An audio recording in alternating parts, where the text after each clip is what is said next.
ഭഗവതേ വാസുദേവായ. ഓം ശ്രീകൃഷ്ണ പരമാത്മനേ നമഃ. ശ്രീ മഹാഭാരതം കിളിപ്പാട്ട് ആദിപർവം തുടരുന്നു. ധൃതരാഷ്ട്രർ മുതലായവരുടെ ഉൽപ്പത്തി. അക്കാലം ജനനിയും വ്യാസനെ നിരൂപിച്ചാൾ. ഭക്തിയോടവൻ വന്നു തൊഴുതു മാതാവിനെ. തന്മതമറിയിച്ചാൾ അമ്മയും അതുനേരം. കന്മഷമകന്നൊരു നന്മുനിവരൻ ചൊന്നാൻ. സമ്മതമല്ലെങ്കിലും അമ്മ ചൊന്നതു കേട്ടാൻ നന്മ വന്നിടുമത്രേ നിർമ്മലന്മാർക്കു നൂനം. ധർമ്മത്തിൻ ഗതിയേതും അറിവാൻ വശമല്ല. കർമ്മമുള്ളവയെല്ലാം വരുമെന്നതേ വേണ്ടു.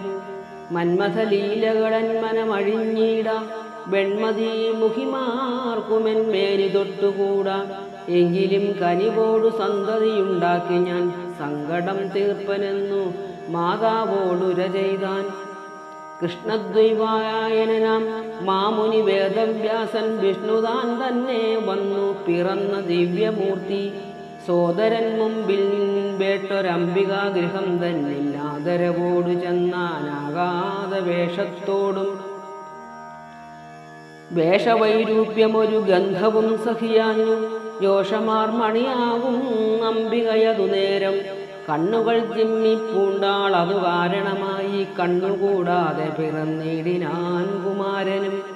പിന്നെയങ്ങമ്പാലിക തന്നെ ഗൃഹം തന്നിൽ ചെന്നാനന്നൊരു ദിനം അവളും അതു നേരം. പാണ്ഡുവർണ്ണത്തെ പൂണ്ടു പുണർന്നാളതുകൊണ്ടു പാണ്ഡുവായി തന്നെയൊരു സുതനുമുണ്ടായി വന്നു. നന്നായിട്ടൊരു സുതനംബിക പെറ്റുണ്ടാവാൻ ഇന്നൊരു കഴിവോർക്കന്നമ്മ തൻ നിയോഗത്താൽ. പിന്നെയുമൊരു നിശി ചെന്നിതു വേദവ്യാസൻ അന്നവൾ ദാസി തന്നെ നന്നായി ചമയിച്ചു.